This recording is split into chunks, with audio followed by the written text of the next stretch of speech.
Let me go back. First of all, he used the words of the Democrat parties in the past to overturn Democrat policies today. I thought that was brilliant, using the Democrats' word back then to overturn the ones today. But second, Justice Thomas confirmed that what I've been telling you this whole time, that Democrats did everything in their power to deny blacks their civil rights. Here, Democrat Justice Roger B. Taney was on the highest court in the nation, and he obviously was upset about the fact that blacks had rights that were equal to whites. Third, and there's such an irony in this one, just by referencing the Civil War, Thomas made me think of how Republicans saved America back then by issuing the Emancipation Proclamation, protecting our country from the policy of slavery promoted by Democrats. Republicans saved us back then. And then when I read Thomas's decision this year, I thought it was ironic that here was yet another Republican, Justice Thomas, protecting the rights of all Americans from Democrats denying us the right to defend ourselves. Fourth, just so happened this year that the Supreme Court made two landmark decisions, if you paid attention. Both of those decisions showed you just how much Democrats were the exact same party that they've always been. SCOTUS upheld the decision for Americans to be able to defend themselves, and they also upheld the Dobbs decision, taking the power out of the hands of the federal government and returning it back to the states. In summary, Justice Thomas made it clear that the Democrats today hold the exact same positions that they held in 1857 to keep blacks from defending themselves and to also make sure they don't reproduce. Now, if you don't understand that second part, you should really look up the history of Margaret Sanger, because she's the founder of Planned Parenthood, who Democrats still fight for to this day. But if you've ever read one of Sanger's letters, you would do a double take.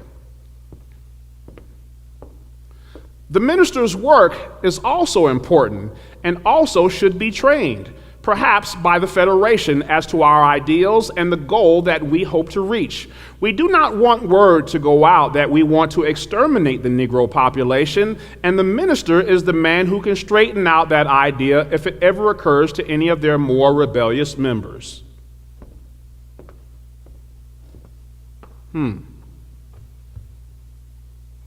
So, I find it interesting, the people who call me a sellout, and yet their pastor, Raphael Warnock, somehow manages to put God to the side in exchange for votes.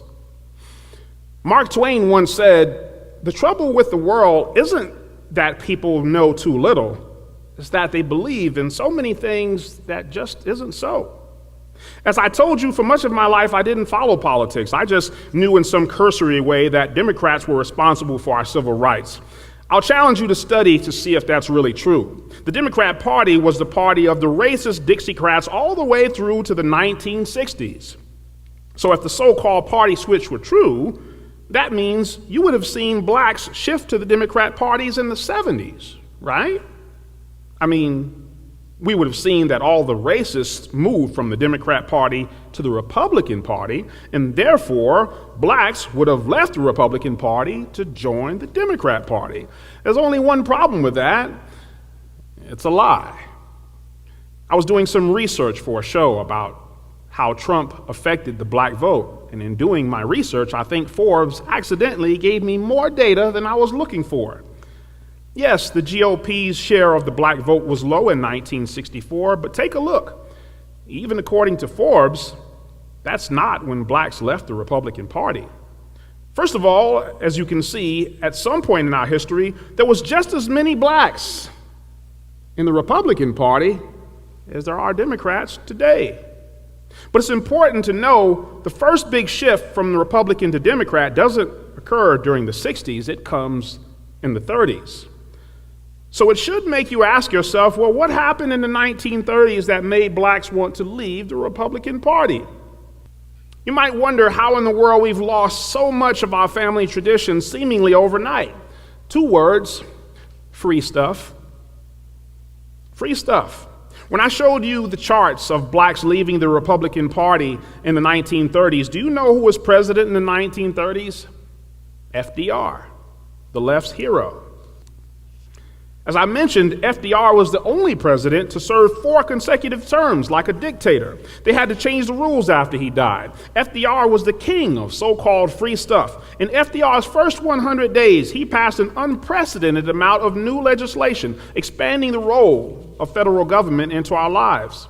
So the reason you see so many blacks shifted from the Republican Party to the Democrat Party into the 1930s is because FDR presented the New Deal as though the government was offering some free benefits to blacks, when behind the scenes he was working quietly to exclude blacks from those same benefits.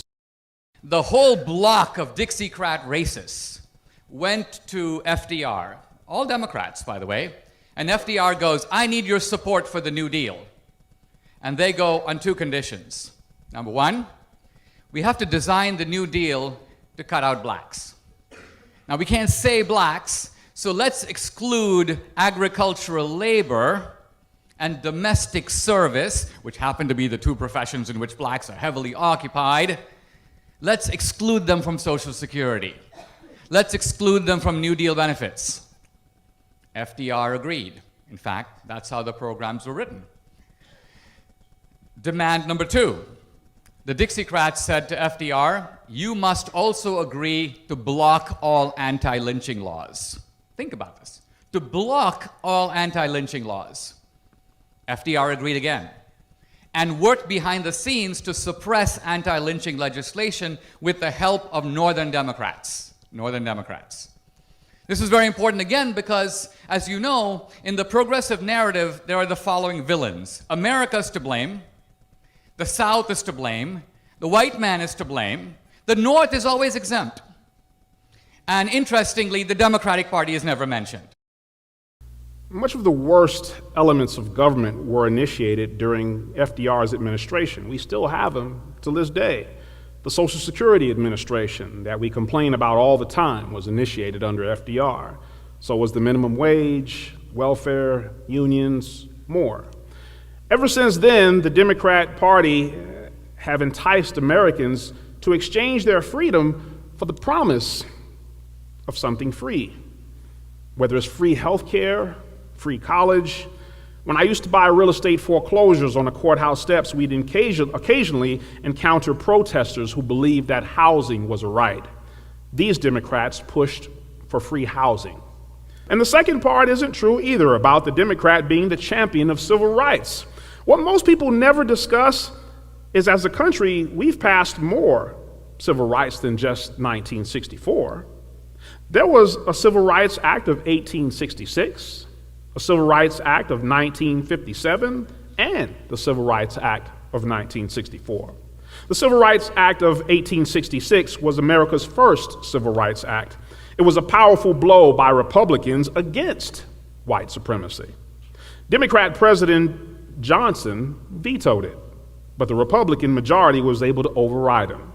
In fact, Republicans were instrumental in all of the civil rights acts that we have. So if you call yourself a Republican and you don't believe every Republican, every American is endowed with unalienable rights, you're not a Republican. Proportionately, more Republicans than Democrats voted for the Civil Rights Act, the Voting Rights Act, and the Fair Housing Bill. Had Congress been made up entirely of Democrats, none of these laws would have secured the votes to defeat the filibuster, and thus none of them would have been passed. So let's go back here.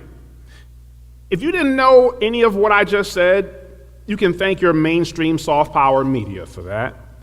We don't realize the influence of everything that you come in contact with in regards to your opinions. The media have taken it upon themselves to keep you in the funnel so that they can change your minds about how you feel about your own country, so that they can change your mind about what is right and wrong, so that they can change your mind about what is the truth and what is a lie.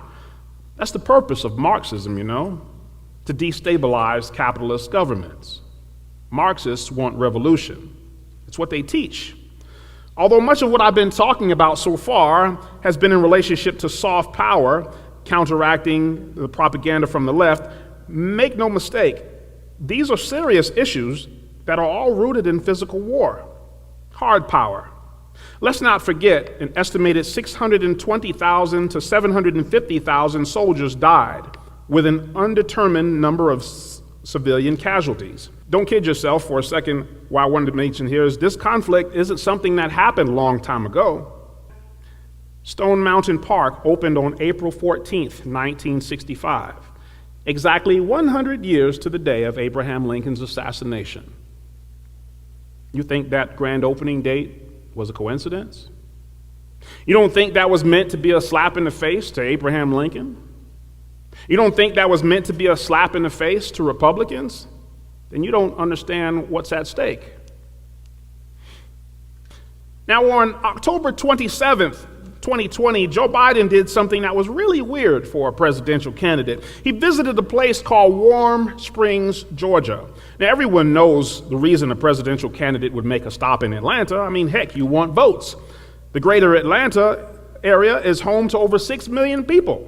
That makes sense. But Warm Springs, Georgia is about 2 hours away from Atlanta and has a population of only 400 people. So why go there? I'll tell you why. Because Warm Springs, Georgia was a virtual home away from home from FDR when FDR was ill. Biden's trip to Warm Springs, Georgia was pure symbolism, plain and simple. The media sold him to you as a centrist who could bring the country together. But his trip to Warm Springs, Georgia was meant to be a nod to socialists that he was honoring their roots. I say, how much do you think this chair pays in taxes? You've got to be thinking, Rob Chair doesn't pay taxes. You're absolutely right. They don't. The only thing that pays taxes in this country are people. So when a politician tells you you've got to raise taxes on these corporations, you should do your own research, because a corporation, all that is a stack of papers with the Secretary of State. So if a chair can't pay taxes, neither can a stack of papers. There are people involved in a corporation. There are owners, there are shareholders, and outside of the corporation, there are customers. I want you to be more educated, because when someone tells you, suggests to you that you can stick it to the rich, be careful. You may find you just voted for your own tax increase. Nothing is free. Freedom was never free. I love what Herman Cain used to say. When reading the Declaration of Independence, he says, too many people stop at the part that says life, liberty, and the pursuit of happiness. He says, don't stop there, because if you read a little further, there's a part that says, when any form of government becomes destructive of those ideals, it is the right of the people to alter or abolish it. Ladies and gentlemen, we have some altering and abolishing to do. If you were to take all of the government regulations we have and stack them up, they'd be taller than me. So what are we going to do? Enough of the talking. We all know how bad it is. We don't need people explaining to us how bad it is. We've been to the grocery store. We've been to the schools. We've seen the crime. So what do? You might not like my answer. To me, the Democrat Party is just a competitor. You have to outperform competitors. But in order to outperform them, you also have to expose their tactics. You have to expose their playbooks. Revolutionaries thrive on chaos. They thrive on division. The first thing I do is I'd expose the ways that they divide us that the average person doesn't even pay attention to. Democrats love to say that Trump was dividing our country. I educate people on soft power and the things that you might not have noticed. He also purposely asked a question that he knows was designed to divide people. Expose that playbook whenever you see it. Another tactic in the Democrat Party is accusing people of something that they know they're doing themselves. You should listen to Nancy Pelosi explain it. You demonize, and then we call it the wrap-up smear. If you want to talk politics, you call it the wrap-up smear. You smear somebody with falsehoods and all the rest, and then you merchandise it. And then you write it, and they'll say, see, it's reported in the press that this, and this. So they have that validation that the press reported the smear, and then it's called the wrap-up smear. Now I'm going to merchandise the press's report on the smear that we made. And it's a tactic. So Nancy just confirmed what we've been discussing today, a falsehood, backed up by soft power to promote it as though it's a real thing. She even told you the name of the tactic. It's called the wrap-up smear. Another tactic I've seen in the Democrat playbook is that they offer to solve the problem that they themselves created. To me, this is like the arsonist who calls the fire department. A perfect example of this is the Inflation Reduction Act. Every chance I get, I'd show a chart on the screen so people can see the Democrats alone are responsible for these spikes in everything from food to fuel to rent to real estate prices. Why did you allow that party to spend an additional $739 billion to fix a problem that they themselves caused? I'd remind people of that tactic. Now, not in a bragging way, but I'd remind people whenever I ended up being right about something also. It's not hard to do because Democrat policies are very predictable. They want more government control and less individual responsibility. When you understand that, there's a lot of your predictions that will come true. And sooner or later, people will listen to you. Here's an example. For a long time, I've said it's unfair to raise the tax percentage on people just because they make more money. That penalizes people for achievement. And people used to get mad at me. Why do you care? You're not a millionaire. If they have more money, they should pay more. I told people back then, don't kid yourself. The Democrats aren't just after millionaires and billionaires like they always tell you. They're secretly taxing you. You just haven't figured it out yet, like the chair example I mentioned. So be fair, because one of these days, the Democrats won't hide it anymore. For people with just $600, the IRS was looking after their bank accounts. Wouldn't you know it? I was right. And Democrat supporters were shocked. They were so shocked that Biden put the idea on hold. The reason why is because November is coming. But he still snuck it in because remember that Inflation Reduction Act? It paid for 87,000 new IRS agents. So he caused a problem, made you beg for a solution, then offered a fake solution just to get what he wanted, which was to tax you in the first place. I'd never let people forget that. I'd never let people forget that Biden passed a disinformation governance board under Homeland Security. When I talk about dictatorships, you may think, well, why should I trust you? You're a conservative. You don't have to trust me. Look it up on your own. Her name was Nina Jankowicz. Her job was to find people who are spreading disinformation and provide enforcement. So in an unprecedented move, Biden was building a department to punish people based on what they believed was true or not. This is the guy who said you can't catch COVID if you're vaccinated, setting up a department to stop the spread of bad information. I would never let people forget that he only pulled that idea because November's around the corner. He still wants to crush your First Amendment rights to free speech. He's just waiting on you to give him more power in a week or two. It serves a very important function. It was created by our founders to represent the states. And we live in a republic, a democratic republic. And over the years, the Senate has had a tradition of extended debate. It's something called the filibuster. It serves to keep the Senate in its function as a deliberative body, a body that promotes independence and moderation and free speech. And as you know, Democrats and Republicans have both shifted talking points in this. But I think that most people who have served in the Senate and respect the Senate love the idea of extended debate, like the idea of having senators have the opportunity to slow the whole process down and let the American people get involved in the legislative process.